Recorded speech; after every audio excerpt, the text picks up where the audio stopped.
Bonjour, bienvenue dans ce nouveau numéro de la semaine du moucheur. On va commencer par l'environnement du pêcheur, ensuite notre rubrique habituelle, la mouche de la semaine, et on pensera cette fois-ci aux débutants. Ensuite, ce sera la revue de presse, car vous savez, une fois tous les 4 numéros, nous faisons une revue de presse. Mais tout de suite, retournons voir Eric au bord de l'eau, avec notre canne, notre soie et notre leçon de lancer autrichien. Eh bien bonjour, vous êtes encore avec votre bien-aimé autrichien pour avancer dans votre exploit de lancer la mouche à l'autrichienne et prendre un maximum de gros poissons. La dernière fois, on a appris que dans le geste symétrique, qui, je répète, toujours vient de l'épaule en étant ample, léger, sans crispation, tenir la canne avec l'index, on a appris que l'angle de l'ouverture de la canne au rapport à vous est le premier principe de réussir votre lancer autrichien pour avoir la soie parallèle, horizontale sur l'eau pour ne pas toucher derrière et devant. Ça, on a appris, c'est maîtrisé. Maintenant, la deuxième chose. Dans ce geste symétrique, la deuxième chose à savoir est la force que vous employez pour tendre votre soie, derrière et devant, doit être la même. C'est complètement logique. 10 mètres de soie dehors à un poids 1, derrière ou devant, c'est le même poids. Donc, pour forcer, il faut que ce soit pareil. Donc, derrière, devant, derrière, devant, derrière, devant, c'est la même angle, évidemment, le même angle, mais aussi le même accélération dans votre poignet. Il ne faut pas faire ce qu'on voit souvent, le pêcheur préoccupé par la grosse truite qui est en train de mâcher des éphémères partout, et on veut y aller, et on s'énerve, et on oublie derrière parce qu'on n'en voit rien, et devant, on force, on fait comme ça. Alors, combien de gens en voient comme ça, et c'est dommage, parce qu'il suffit de savoir derrière fort, devant fort, derrière fort, devant fort, et ça marche tout seul. Donc, il ne faut pas penser que devant. Si le geste derrière n'est pas bon, devant, ça ne le sera jamais. Moi, je préfère, avec mes stagiaires, qu'ils soient lancés bien derrière plutôt que bien devant. Parce que si le derrière est bon, le devant viendra tout seul. Donc, répétons. Derrière, devant, la même force. Et enfin, la troisième chose importante dans ce lancer autrichien, toujours pour la symétrie, est le temps. Le temps. Vous avez 10 mètres de soie devant, vous avez 10 mètres de soie derrière. Avec la même force, il est logique qu'elle met le même temps à se dérouler d'une côté ou de l'autre. Donc, on voit aussi souvent l'erreur fatale que des gens derrière n'attendaient pas. Et on entend claquer. Clac. Regardez. Alors, pourquoi? Parce que derrière, on ne voit pas, alors on veut aller plus vite. Mais non, il faut que ça se détend derrière, ça se détend devant à la même vitesse. Parfaitement logique. Je vous garantis que vraiment, si vous respectez les 3 règles principales, 1. La soie horizontale sur l'eau. L'angle derrière, l'angle devant, symétrie. 2. La force que vous employez pour projeter votre soie derrière et devant est égale. Et 3. Si vous laissez le temps à la soie aussi bien derrière que devant pour se dérouler, vous êtes un maître lancer autrichien. Ça, c'est 90% de votre lancer. Tout le reste, c'est que des petites choses qu'on ajoute. Donc, regardons encore. Derrière, devant, derrière, devant. C'est comme une danse. Tout doux, rien, pas de force. Uni avec la nature, uni avec la rivière. Et ça marche tout seul. Et hop, on lâche. Et c'est bon. Et vous êtes devenu maître de lancer autrichien. À la prochaine. Bon, alors n'oubliez pas de vous entraîner pour la prochaine fois. Vous savez qu'une fois sur 2, c'est la leçon de lancer autrichien. Et pour l'instant, c'est notre rubrique « L'environnement du pêcheur ». Dans l'environnement du pêcheur cette semaine, je vous parle de quelque chose qui n'en pense jamais et qui est quand même très intéressant et très important pour nous. Si on n'est pas puriste et on pêche la truite uniquement avec une mouche sèche, que l'on pose à la surface de l'eau, qui flotte, qui prend la truite, et si on ne se pose pas d'autres questions, on ne sait pas de quelle manière la truite se nourrit. Pour se nourrir, il faut une bouche. Il faut manger avec la bouche. Et donc cette semaine, je parle des différentes formes de bouches et comment les poissons se nourrissent avec. La truite a beaucoup de manières de se nourrir. C'est pour ça qu'elle est avant tout un prédateur, et c'est donc pour ça qu'elle a une bouche droite, c'est-à-dire qu'elle est droit devant. Elle n'est pas en dessous ni au-dessus, comme d'autres poissons que nous allons voir tout à l'heure. La truite elle peut se nourrir en surface. Elle est donc obligée de monter, ouvrir sa gueule et redescendre pour prendre sa mouche, comme vous le connaissez tous, en gobage. La truite se nourrit aussi par la rivière sous l'eau, par ce qu'on appelle la dérive organique, c'est-à-dire qu'elle est dans son courant, et chaque fois quand quelque chose arrive, elle ouvre sa gueule, donc elle est droite toujours la gueule, ça rentre dedans, paf, et c'est bon. Mais la truite est aussi un chasseur actif. Elle poursuit des alevins, donc elle part, hop, et en ouvrant sa gueule juste devant la proie, elle aspire.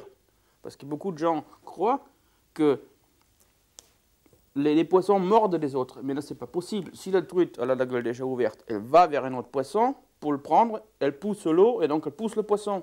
Donc tous les prédateurs, les requins, tout ce que vous voulez, le brochet, en ouvrant la gueule juste avant la proie, elle aspire. C'est comme ça que ça marche. Une manière plus rare, mais je l'ai déjà vu souvent, et si vous observez votre rivière, vous allez le voir aussi, c'est que la truite se nourrit par terre. Elle fouille le sol. Elle n'a pas la bouche pour, parce que la bouche est tout droite, et pas comme d'autres poissons que nous allons parler, mais elle peut prendre par terre, par exemple, des tubifex, des petits chironomes, ou parfois aussi des porte-bois qu'elle prend. Mais elle ne peut pas les prendre droit comme ça, il faut qu'elle se mette sur le côté, et donc, où la gueule est plus large, elle se met par terre pour prendre. Alors, quelle est la leçon à tirer de ça? C'est très simple. Vous avez des poissons qui ont la bouche vers le bas. Ce sont des poissons qui vivent près du sol. Nous avons évidemment les carpes, qui ont des lèvres qui vont vers le bas, qui ont des grosses lèvres et qui ont en même temps des barbatules avec lesquelles ils fouillent le sol et qui sentent qu'est-ce qu'il y a bon. Nous avons là-dedans aussi le barbeau, la tanche, le goujon et d'autres poissons. Nous avons tous les chasseurs, tous les prédateurs, donc les salmonidés, le brochet, le cendre, qui ont la bouche droite et qui poursuivent leur proie, qui aspirent et qui bouffent. Et nous avons aussi, qu'est-ce qu'il y a plus rare, des poissons qui ont la gueule vers le haut. La blette, par exemple, ou nous avons un autre poisson, la lauze, par exemple, ou le black bass. Ces poissons-là ont l'habitude de manger vers la surface. Donc le black bass, c'est un poisson qui va attaquer sa proie, des petites grenouilles ou des alevins, du en bas vers le haut. Donc sa gueule est dirigée vers le haut. Dans la mer, nous avons le tarpon, par exemple, qui fait la même chose. Vous voyez donc qu'il est très important d'observer la nature et comprendre pourquoi des formes, des têtes et tout ça, c'est différent. Bon, alors maintenant que l'on en sait un peu plus sur les bouches des poissons, on va pouvoir leur présenter une mouche. C'est notre rubrique, la mouche de la semaine.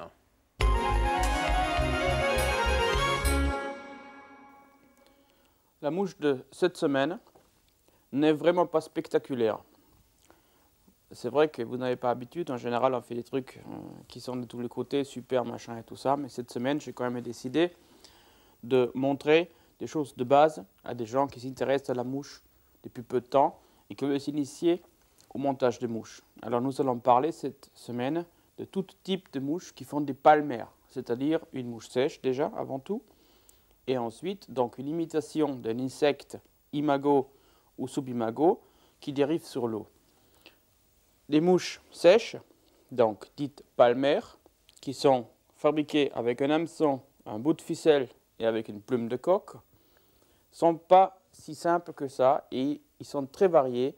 Il y a beaucoup des choses différentes qui peuvent vous intéresser dans ces mouches-là.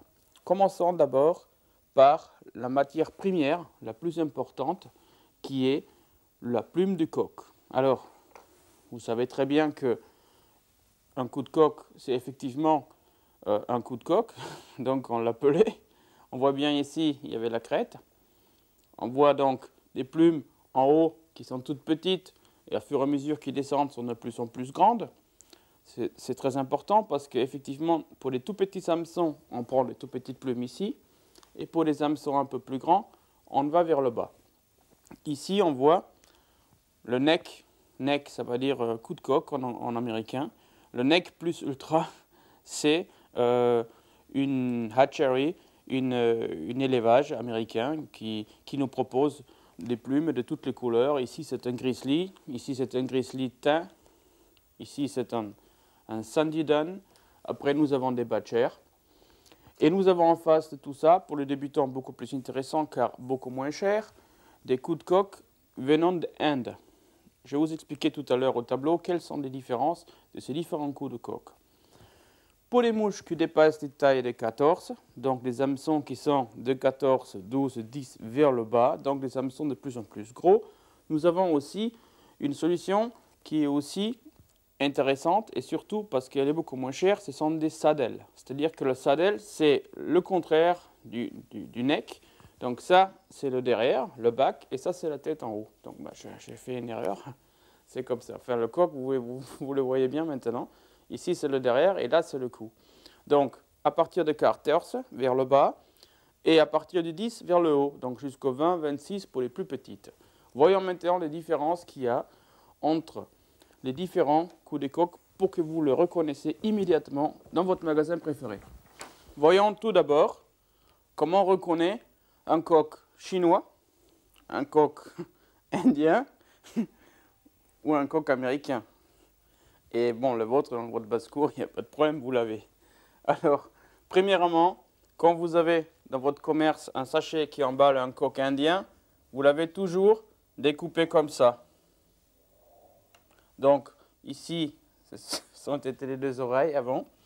Là, vous avez des petites plumes et là, vous avez des plus en grosses plumes vers en bas. Ça, c'est le coq indien. Le coq chinois n'est pas du tout comme ça. Le coq chinois, il est comme ça et comme ça. Donc, eux, ils n'ont pas mis les oreilles avec. Donc, vous n'avez pas des oreilles. Ici, c'est des petites plumes. Et là, il y en a de plus en plus grandes. Et ensuite, qu'est-ce qui concerne des coqs de Metz ou Hoffmann ou autres de qualité, vous les avez un peu comme des Chinois qui sont très bien, très proprement découpés, assez longiformes, comme par exemple ici, vous voyez bien, on a bien des petites plumes en haut, des plus grands vers le bas. Bon, donc maintenant, je répète, si c'est coupé quasiment en rectangle, c'est indien. Si c'est coupé vachement bien, super, nickel, c'est américain. Et si vous avez un petit truc qui est comme ça, aussi plus petit, c'est chinois. Maintenant, voyons immédiatement qu'est-ce que nous allons monter en mouche ensemble. Effectivement, j'ai oublié de vous dire qu'il y a aussi des plumes cocorico, donc français, qui ne sont jamais vendues avec la peau, mais uniquement en sachet. Donc vous avez des élevages du Limousin, donc qui sont des plumes gris, de toutes sortes de griseurs, de plus gris, au plus sombre, au plus clair. Et c'est très bon aussi pour faire des mouches sèches, comme nous allons voir maintenant notre palmer. Alors, toute histoire de mouche part avec un hameçon. Sur ces hameçons, nous mettons une, deux ou trois plumes. Donc une plume, c'est un palmer. Deux plumes, c'est une bivisible. Et trois plumes, c'est une cocorico tricolore. Bon, faisons trois plumes. Ça fait super. 1, 2, 3. Donc là, il y a la première. Là, c'est la deuxième. Et là, c'est la troisième. Alors, tout ça, c'est vachement simple. Il faut évidemment un fil de montage avec. Et la seule chose qui est importante, c'est la règle d'or, comme dans les tableaux de maître. Il faut que la relation de la plume au rapport à l'hameçon soit donnée. C'est-à-dire que si vous avez ici le 1, vous avez ici le 1,5. Si cette règle est donnée, votre mouche est bien faite, elle flotte bien, elle prend des poissons. Mettons-nous à l'étau. Avant, nous allons voir les matériaux et les coups de coque qu'il nous faut pour la réaliser. Il faut évidemment un bon étau qui serve au hameçon.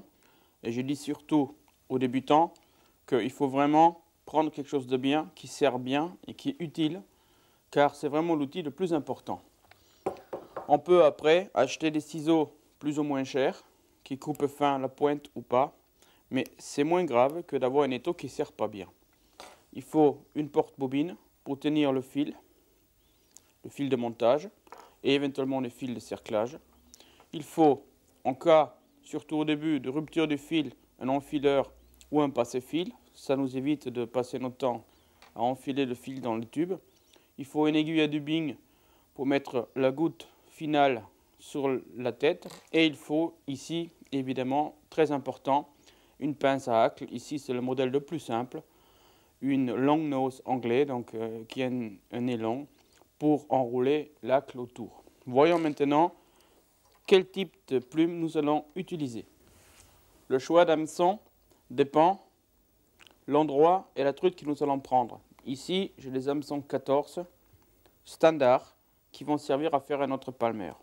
Ensuite, je vais essayer de monter une bivisible avec une plume de coque marron foncé et avec une tête beaucoup plus claire pour la bien distinguer aussi bien dans les ombres que dans le soleil.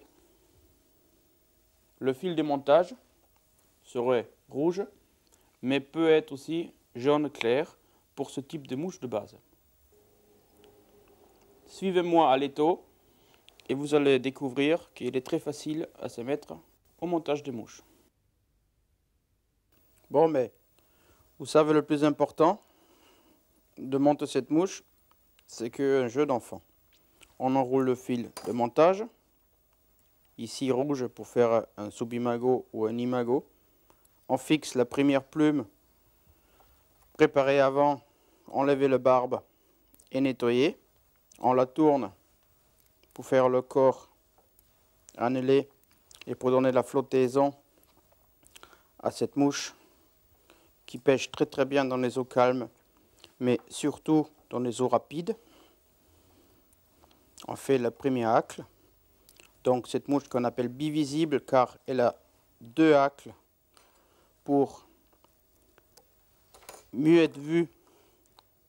Elle a une sombre et une claire. On fixe la deuxième devant. Voilà. On enroule. Deuxième qui est plus clair devant, donc ici c'est un badger. Et vous voyez, en un clin d'œil, la mouche est terminée. Et aussi simple que c'est fait, aussi efficace, elle est. Couper l'excédent, rabattre en arrière tout l'excédent devant, former la tête, 3 demi-clés, 2, 3, et c'est terminé. Si vous voulez, une goutte de vernis la finira. Voilà, je crois que c'est bien de penser de temps en temps aux jeunes débutants qui veulent se mettre à la pêche à la mouche. C'est très bien et pour l'instant, nous allons voir notre dernière rubrique. Vous savez qu'une fois tous les 4 numéros, c'est notre revue de presse. Nous nous trouvons aujourd'hui encore ensemble pour notre revue de presse mensuelle. Aujourd'hui, je vais vous parler des catalogues, des revues et des livres, comme d'habitude. Commençons par un catalogue que je trouvais intéressant et bien fait.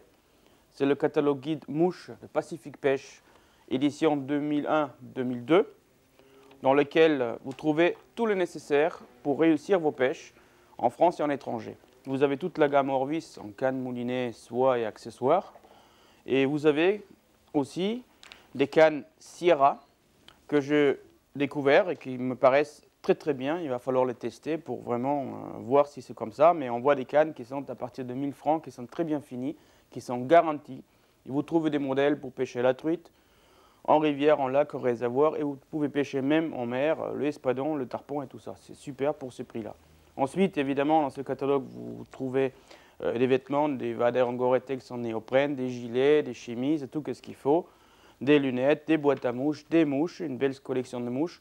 Et à la fin, tout le nécessaire pour réussir vos montages à vous-même. Donc vous avez des comètes, vous avez les hameçons Warby 7e Co, et vous avez vraiment tout ce qu'il vous faut. Beau catalogue, très bien. Pour des revues maintenant, je vous présente ce mois-ci la revue La Pêche de la Truite, qui a son 8e numéro, donc c'est une revue assez récente. Comme le mot dit, la pêche de la truite, on pêche la truite aussi au toc et aussi bien à la cuillère qu'à la mouche. Mais dans chaque revue, on trouve toujours des choses qui sont intéressantes, c'est pour ça que je vous la présente ce mois-ci. Alors, on a un article qui m'a bien plu, c'est cette truite venue d'ailleurs. Donc, M. Santiani vous présente des différents types d'arc-en-ciel, comme la Kamloops, la Steelhead, des hybrides qui se font, donc c'est des poissons qui grossissent très vite et qui sont des poissons de sport intéressantes. On parle aussi des hybrides de saumons, des ombles chevaliers et des ouananiches qui sont des saumons landlooked. En fait, il y a un autre article qui est sympa, c'est le humeur halieutique, la complainte du pêcheur de M. Campozzini, excusez-moi, Campomizzi, qui écrit vraiment quelques 2 pages qui sont pas mal. Et je voudrais bien savoir la suite, si M. Campomizzi va trouver une plainte pour diffamation de la saumonnette ou si la saumonnette va être prise par des policiers pour être mise en prison pour avoir tué la pauvre pêcheresse qui s'est fait tuer. Ensuite, un autre magazine, Truite Mag, donc aussi un journal qui traite toute la truite, où je remarquais surtout, et qui m'a beaucoup plu, l'édito signé par Philippe Deschriver, où on voit qu'il a le courage, parce qu'il nous dit quand même que les écologistes nous montrent quand même toujours du doigt des pêcheurs et des chasseurs, mais ils ne sont pas jamais des vrais responsables. Donc en fait, des vrais responsables, tout le monde le sait, c'est de l'agriculture, c'est des grosses exploitations agricoles qui mettent des pesticides, qui mettent des fongicides, qui mettent tout ce que vous voulez, qui pompent les rivières en été. Et bon, en fait, je pense que les écolos devront s'occuper un peu de ça, au lieu de nous, toujours. Ensuite, plus calme, et ça nous détend, Voyage de pêche, le magazine des voyages de pêche, sous la plume de Jean-André Capio et Georges Thévenot. C'est l'oxygène, c'est super, on se repose, on est à la cheminée, on voit ça, c'est super. On a cette fois-là, on a évidemment le gros homme et la mer, où tout le monde a vu au Sénégal les pêches fabuleuses qu'il fait et la gaieté qui l'entoure. Et ensuite, on a vraiment le monde entier, l'Afrique, l'Amérique du Sud, la Guyane, tout ce que vous voulez, vraiment, ce sont des trucs super. Qu'est-ce que j'ai remarqué dedans? C'est le cahier Doubs qui peut vous intéresser, où vous trouvez toutes les adresses nécessaires pour aller pêcher dans le département du Doubs. Et en fait, un dossier sur le saumon qui est vraiment bien fait et qui est superbe. Maintenant, on arrive à des choses qui se corsent. Alors là, c'est Plaisir de la pêche, numéro 72, mars-avril 2001. Je n'ai pas réussi à lire beaucoup, je m'ai arrêté à la 2e page, donc l'éditorial, et je vois que Poète et Président, j'ai lu ça, et je vois un poème qui s'appelle Le coche et la mouche, signé par Elimac Kalelos. Et j'ai lu ça et j'ai été stupéfié, et au début j'étais vachement en colère, même plus que ça, et heureusement que ça fait déjà quelques jours, sinon je ne pouvais même pas parler calmement comme ça. Je vois quand même que quelqu'un qui écrit dans des revues, qui heureusement n'a aucun pouvoir et heureusement n'est rien dans la pêche en France, parce que sinon ça serait encore plus catastrophique, arrive quand même de parler mal des pêcheurs à la mouche et leur taper dessus.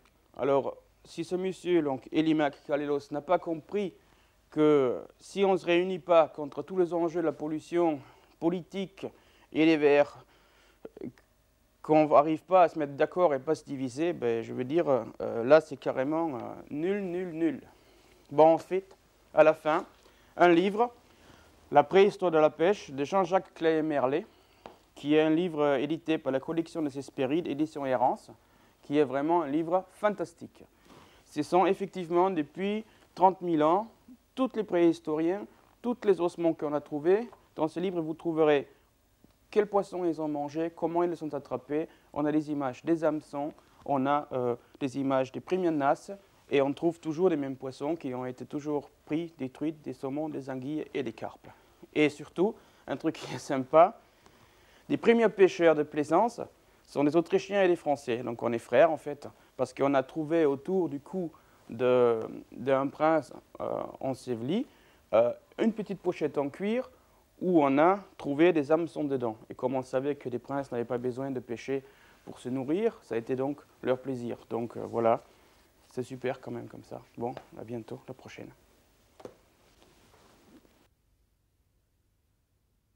Eh bien voilà, il est déjà temps de nous quitter, amis moucheurs et amis de la poésie. À bientôt. Et la semaine du moucheur, donc c'est déjà terminé. N'hésitez pas à contacter le site de la chaîne si vous voulez plus de renseignements ou le numéro de téléphone de l'émission si vous voulez des renseignements complémentaires et que vous n'avez pas encore Internet. À bientôt.